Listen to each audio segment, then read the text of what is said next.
દિયોદર ખાતે રોટરી ક્લબની સ્થાપના અને પદગ્રહણ સમારોહ યોજાયો। બનાસકાંઠા દિયોદર ખાતે રોટરી ક્લબની સ્થાપના અને પદગ્રહણ સમારોહ આરતી કોલ્ડ સ્ટોરેજ દિયોદર ખાતે યોજવામાં આવ્યો હતો। આ પ્રસંગે રોટરી ક્લબના અગ્રણી એડવોકેટ મેહુલ રાઠોડ, ડોક્ટર હેતલબેન ગોહિલ, ડીસા ચંપકલાલ, જાંગમોરા ડીસા વગેરે ઉપસ્થિત રહ્યા હતા। આ પ્રસંગે રોટરી ક્લબની સ્થાપના અને રોટરી ક્લબના પ્રજા હેતુ સેવા કાર્યો વિશે વિસ્તૃત માહિતી આપવામાં આવી હતી। મેડિકલ સુવિધાઓ તેમજ સેવાકીય કામગીરી વિશે રોટરી ક્લબના પાયાના કાર્યો વિશે માર્ગદર્શન આપવામાં આવ્યું હતું। તેમાં દિયોદર ગોદાવરી હોસ્પિટલ ખાતે રોટરી ક્લબ દિયોદરનું કાર્યાલય તેમજ પાણીની પરબ ખુલ્લી મૂકવામાં આવી હતી। ત્યારે દિયોદર રોટરી ક્લબના પ્રથમ અને નવનિયુક્ત પ્રમુખ પદે ડોક્ટર પ્રદીપભાઈ મહેશ્વરી અને મંત્રી પદે અમૃતભાઈ પાટીલનો પદગ્રહણ સમારોહ યોજાયો હતો। સાથે સાથે રોટરી ક્લબ દિયોદરના નવનિયુક્ત સભ્યોનો પદગ્રહણ સમારોહ તેમજ આ પ્રસંગે દિયોદર ધારાસભ્ય કેસાજી ચૌહાણ, શિવાભાઈ ભુરિયા, ડોક્ટર સોનાજી ચૌહાણ, કનુભાઈ પઢિયાર, રમેશભાઈ ચૌધરી વગેરે આમંત્રિત મહેમાનો ઉપસ્થિત રહ્યા હતા। અહેવાલ દિલીપસિંહ રાજપૂત, બનાસકાંઠા।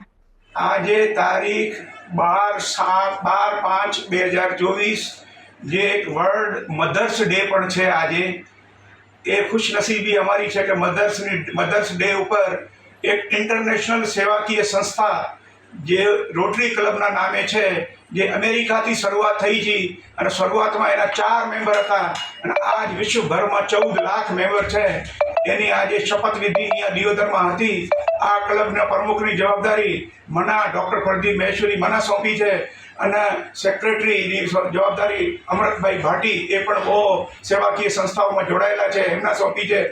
આજે અમારા શપથવિધિમાં અમદાવાદથી ગવર્નર શ્રી મેહુલભાઈ વિધિ, જેણે અમારા બધા શપથવિધિ કરાવી, એ આસિસ્ટન્ટ ગવર્નર હેતલબેન, ડિકેશભાઈ, બીજા પ્રખ્યાત રોટેરિયન્સ અને ગામના પ્રતિષ્ઠિત વ્યક્તિ, પત્રકારોએ, બીજા બે ભાઈઓ બહેનો બધા હાજરી આપી।